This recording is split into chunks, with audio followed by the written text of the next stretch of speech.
Disclaimer. This podcast has been developed as part of the school's initiative to promote awareness and understanding around bullying. The conversation you are about to hear is a structured interaction between a student and the school counselor, based on commonly observed concerns and questions. The content presented is intended solely for educational and awareness purposes. It does not constitute personal counseling, psychological intervention, or professional advice. Individual experiences may vary, and listeners are encouraged not to generalize the information shared. If someone is experiencing bullying, emotional distress, or feels unsafe, it is strongly recommended to seek support from a trusted adult, teacher, or the school counselor. Listener discretion is advised, as the discussion may include references to sensitive experiences. When we hear the word bullying, a lot of us want to know what exactly it is. क्या वो सिर्फ teasing होता है और Bullying is not just teasing. So, do you think bullying can be unintentional at times? But well, what we need to understand is that impact matters more than intent. From a parent's perspective, how can they tell that their child is being bullied? There are some subtle signs that parents, teachers, all can, observe, sit with them and talk it out. What are some things that the student can do? Reporting, a lot of people think is complaining, but it's not, it's protecting yourself. Everyone would like to know what the procedure of filing a complaint is. Anybody and everybody can reach out to the anti-bullying committee. It's mandatory to file a written complaint. Yeah.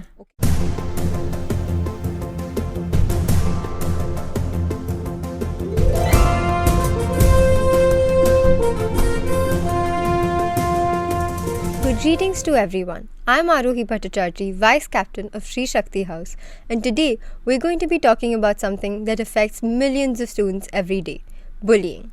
When we hear the word, we think it's just regular school stuff or it's just teasing. But is it really? What is the line of difference between teasing and bullying? And more importantly, what can we do about it? Students actually care very deeply about conversations like these. We want safe spaces, we want open conversations, and more importantly, when we understand things clearly, we feel way more confident speaking up. To guide us through this discussion, we have someone very special with us today. She is our school psychologist and life skills educator and has spent over a decade helping students navigate life's ups and downs. She works closely with students, teachers, and parents, helping them build resilience, empathy, and confidence. Thank you, Ashna ma'am, for joining us today. Thank you so much, Arohi. I'm really looking forward to our conversation today. Let's begin then. Sure. To start with, when we hear the word bullying, a lot of us want to know what exactly it is. क्या वो सिर्फ teasing होता है or is it more than that? So, first of all, I would like to say, Arohi, that bullying is not just teasing. Bullying is intentional and repeated behavior जो किसी को भी physically, emotionally या फिर socially harm करता है, right? And it also involves a power imbalance. So, in which, like, if a person who's being bullied, they feel helpless or powerless, and the person who's bullying them might feel powerful or in control, right? Ma'am, a lot of times I've seen, as a council member at times when I meet people, they tell me कि मैंने तो बहुत unintentionally कर दिया था or it wasn't that deep or it wasn't that big of a deal. So do you think bullying can be unintentional at times? Yes, Arohi, bullying can be done unintentionally. So sometimes what happens is that I have seen people making repeated remarks or jokes about somebody's appearance, like physical appearance, जिसे हम आम भाषा में body shaming कहते हैं. And I have seen it happening so casually nowadays that it definitely isn't right? Because it can hurt somebody emotionally. And when I talk to these people, then they say that, ma'am, it was just out of fun, or maybe I didn't mean to hurt this other person.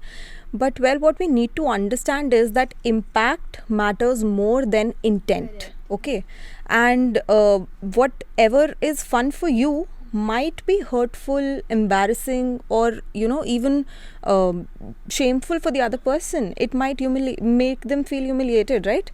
So that's why it's very important to understand that what the other person might be feeling by whatever you are saying.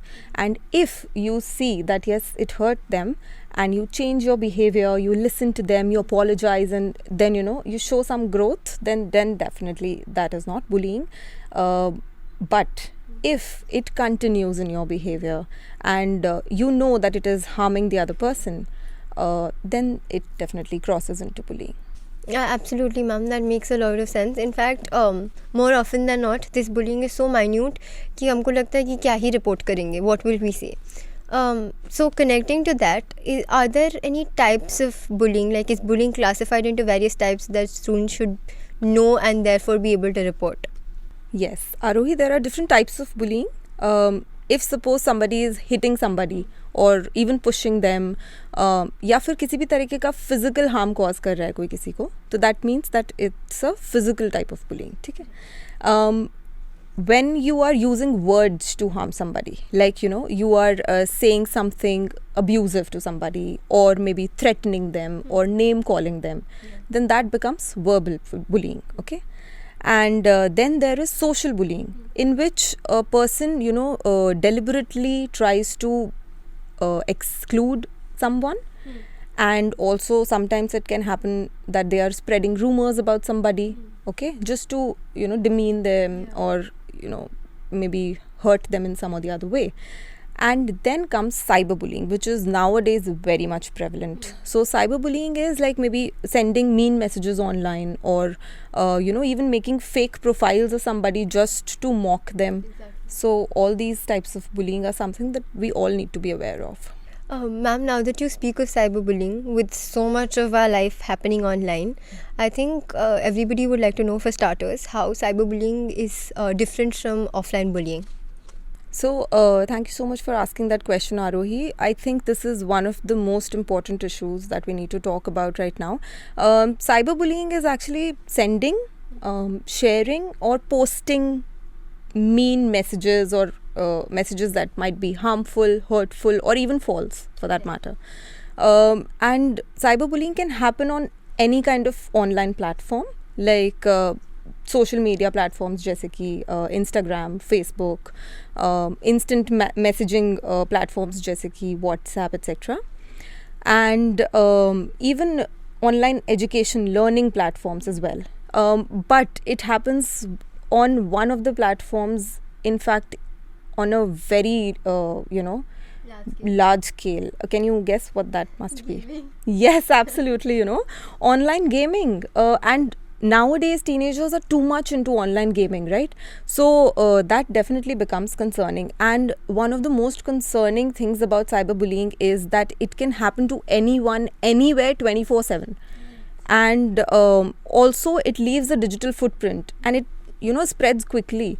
So I think it's very important to generate awareness about what it is and how can it be prevented. Absolutely. And I think the anonymity of not knowing who it is behind the screen just makes exactly. it you don't know so much worse. Yes, absolutely. Seeing that so many of us, especially the younger generation, is into gaming and stuff like that, what would your word of caution be to them? Because again, it's very futile telling them not to do stuff. Right. So as you said, Arohi, I think because of peer influence and obviously because of general curiosity, I have seen a lot of people have become active users of social platforms, like especially the social media, and that is one of the reasons that people should be aware about all that it entails. Yeah. Okay, so my word of caution to everyone, especially the young generation that is using online platforms, would be that first of all, please keep your accounts private. That's very important. Second, please do not share any personal information to the strangers, okay, that you're talking to. You don't know who's, as you said, who's sitting behind the screen and whom you're talking to. So that definitely becomes dangerous at times. And one more important thing, I have seen that people who make accounts, they also do not create strong passwords, right? And in fact, they even share their passwords with their friends. So that definitely puts them at risk. And that is something that I think people should avoid. I think that would have been me if this conversation hadn't happened. One more thing I would like to say, Arohi. So I think for parents also, we need to, tell them that it's very important for parents to keep a regular check on the online activity of their child, obviously maintaining that privacy as well. and respecting it. But it's important to have, sit down and have a conversation with your child and tell them about, make them aware about cyberbullying and tell them about, the possibilities that there are, so that they know what they're stepping into.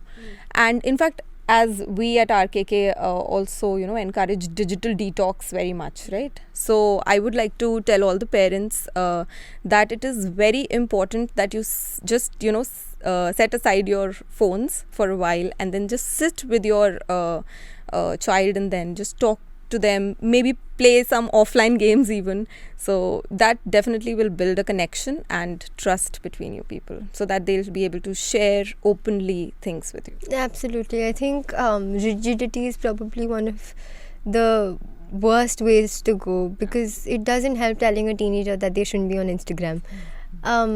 Connecting to that, from a parent's perspective, how can they tell that their child is being bullied? कुछ उनके behavior में changes होते हैं, या is it something that they say and then you can understand what is it like? So initially, when a person is being bullied, there are some subtle signs that parents, teachers, all can observe. They are subtle, but as I said, they are definitely observable. Okay, so some of the signs would be, first and the foremost sign would be, if a child is being bullied in the school, they would definitely avoid that place, right? So if your child, who used to love to go to school and used to look forward to go to school, is suddenly saying that they don't want to go anymore and they don't want to meet their friends, etc., well, please, sit with them and talk it out. Ask, what is it that is wrong? Did something happen, right? And some of the changes can also be seen emotionally. Their mood might change very frequently. They might even become irritated or angry, or they might even feel a little scared and anxious at times. And then there are some signs that are academically also visible, like the child might not be performing really well, who used to perform very well, who was a bright child, now has a dropped score. So that definitely is something that seeks our attention. One more thing that I wanted to add was that there can be some social changes also. Like you can see that the child is withdrawn from a lot of things, and they are avoiding meeting people. Okay, and one more thing that I would like to add is that there are some physical changes as well. So if the child is telling you that they are frequently having headaches or stomachache or something, and if they are coming back home and then they have unexplained bruises all over their body or somewhere, then that definitely can be alarming, so it needs to be checked. Do you think losing belongings is also a sign? Absolutely, yes. There was this one case in which this child had lost their belongings, and it was happening very frequently with them. So when the parent confronted the child and asked what exactly was happening and sat with them, then that definitely surfaced, and he shared that, okay, this other student was taking their belongings. Because more often than not, we're very quick to tell our like siblings or children that you're very irresponsible for losing your stuff. And exactly. I think that does more harm than good. It does. It definitely does. Yeah. So now that I've spoken of telling children that they're irresponsible and stuff like that, what are some things that a child who's getting bullied would not like coming from their parents? Because it's also very important to see what a parent should not do. Right. So, first of all, I think it's very important, Arohi, to handle the case sensitively. Okay? Because we need to understand the impact bullying can have on a child. Okay? They might feel anxious, they might feel scared and even helpless. So if a child comes to a parent or a teacher and goes and tells them that this has been happening with them, then it's a great thing, first of all, that at least they came and they spoke about it, right? So that also needs courage. Now, some things that I have seen parents generally do is that they impulsively act on it. Okay, they sometimes go to the person who has been bullying them, or maybe to the parent only, and then they confront them very impulsively or aggressively. So that I think must be definitely avoided. Second thing that I have seen happening is that some students whom I've identified that okay, they have been bullied, so they come to us and they say that ma'am, मैंने तो अपने पापा को बताया था या mummy को बताया था, लेकिन they said कि ignore it, या फिर they started blaming me only.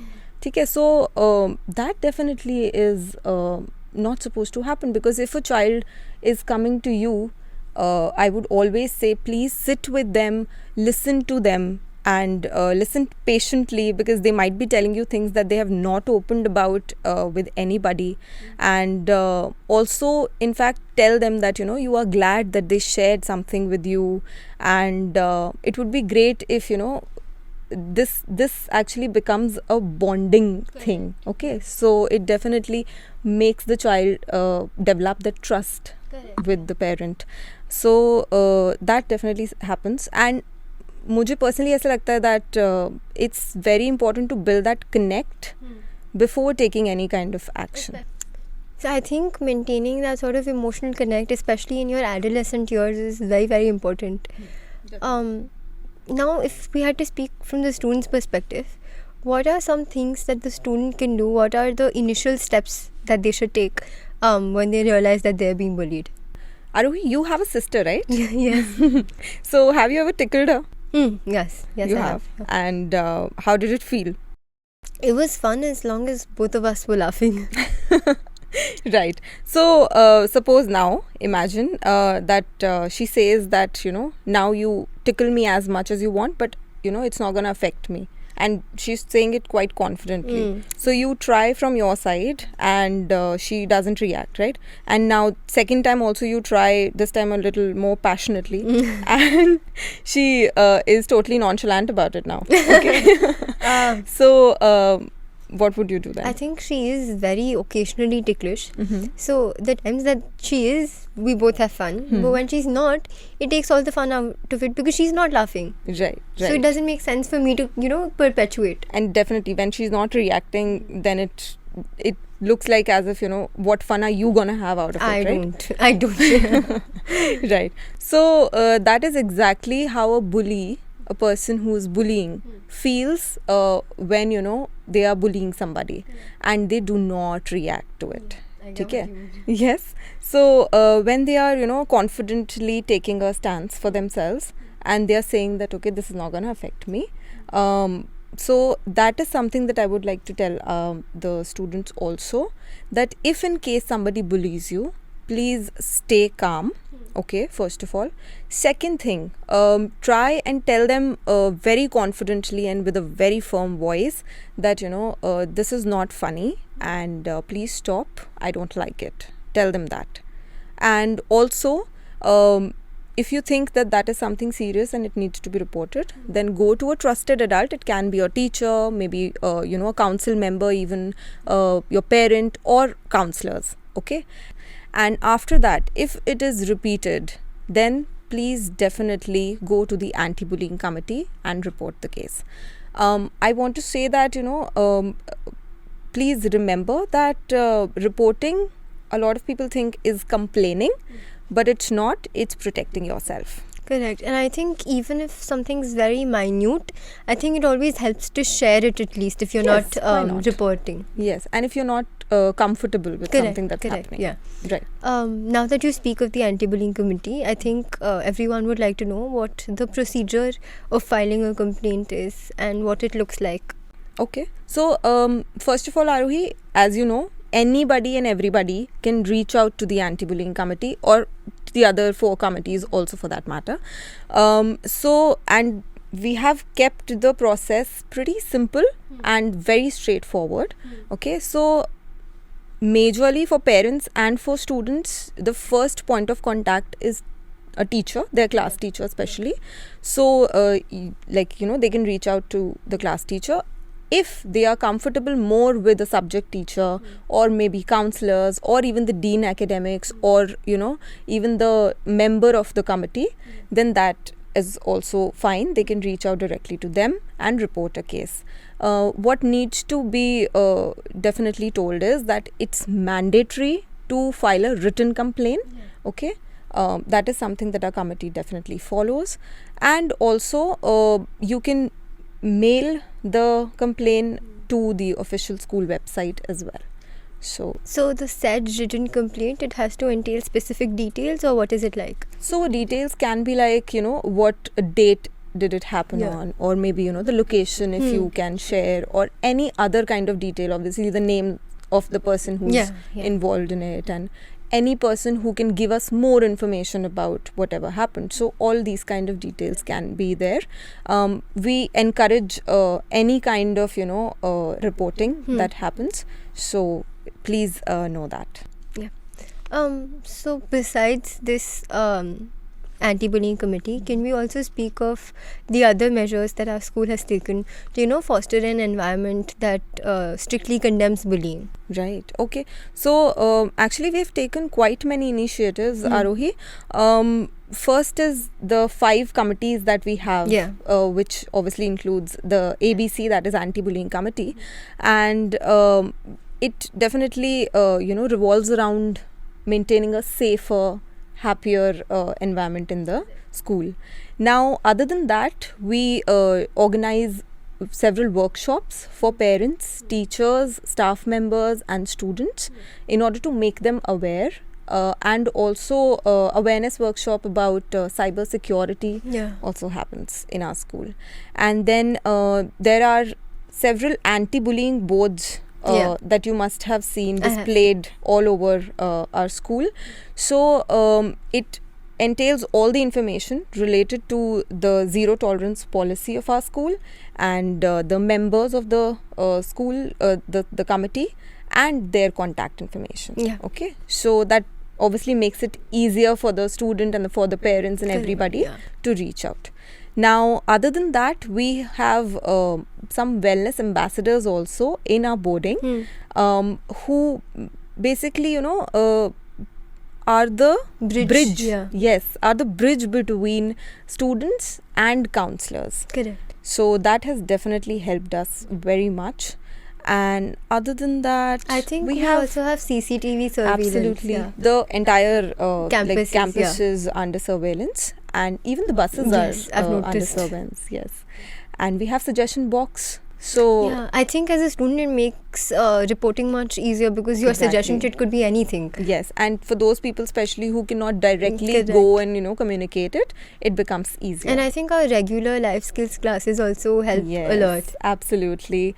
So we try and celebrate weeks of kindness, and we teach empathy, and we teach emotional regulation, which is very, very important. So that definitely becomes a good power-packed thing for our school.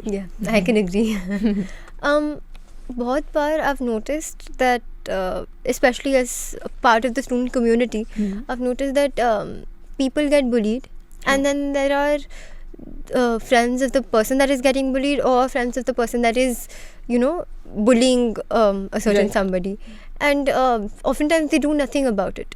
As a bystander, do you think that they play an important role? What is something that they can do to curb the bullying? So I think bystanders also become a participant only while they are there, while they are witnessing something happening in front of them. It definitely affects them as well. But one thing that they forget is that they also have power. Correct. Okay. And I think 2-3 things that they can do, just say if they can just sit with the person who was bullied and make them feel comfortable and just talk to them, that definitely shows support. Or even for starters, just try to stop the bullying from happening. Why not? Yes, absolutely. If you can, then yes, because a lot of people might not feel that confident, but doing that. But any if you sort of support helps. Absolutely. And one more thing that you can do is try and not to participate by laughing at whatever is happening in front of you, because then you are no less. Right? That is very helpful. When we speak of this, I think, especially speaking of sensitivity, oftentimes I've noticed that bullies, and obviously this doesn't excuse their behavior, but I think it explains that they are going through something of their own. So do you think, given the circumstance, they can change with the right sort of support? Absolutely. I think guidance and growth is something that everybody deserves, Yeah. right? So, first of all, it's very important to understand why a person engages in bullying. Okay, why are they doing it? So, there are a lot of reasons that can happen. Maybe the person has, faced some challenges at home, or are just, projecting their frustrations onto someone else. There have been cases where the person was bullied themselves, and that's why now they're bullying other people. I think it's because the power balance we talked about. Absolutely. And sometimes people do it just to look cool, or just to impress their peers. And that has been happening a lot, I have seen. But we need to understand that people who bully generally lack emotional regulation skills, and also they have low self-esteem. I think in today's time, even online games to a very, very large extent, and the environment at home and stuff like this, I think definitely affect. So people who are playing games that promote physical violence, okay, that also affects a person's with proper guidance, with proper emotional regulation skills, if we teach the child, and support, parental guidance, and some corrective measures, definitely everybody can improve, and they can develop empathy and better emotional response. Thank you so much for sharing such valuable insights and for helping us understand bullying in such a clear and practical way. I think after listening to this conversation, I'm sure that students are going to be safer, more aware and more confident, not only in standing up for themselves, but also for others around them. Let's hope. And I think just understanding what bullying really is, and knowing that there are systems to protect us is a great reassurance. And I think this conversation just takes it a notch up. A special thanks to RKK for being so open about topics like these and for having such healthy discussions, and for preparing us for life, as our motto says, schooling for life. Thank you, Gyanam Brahma. See you in the next episode.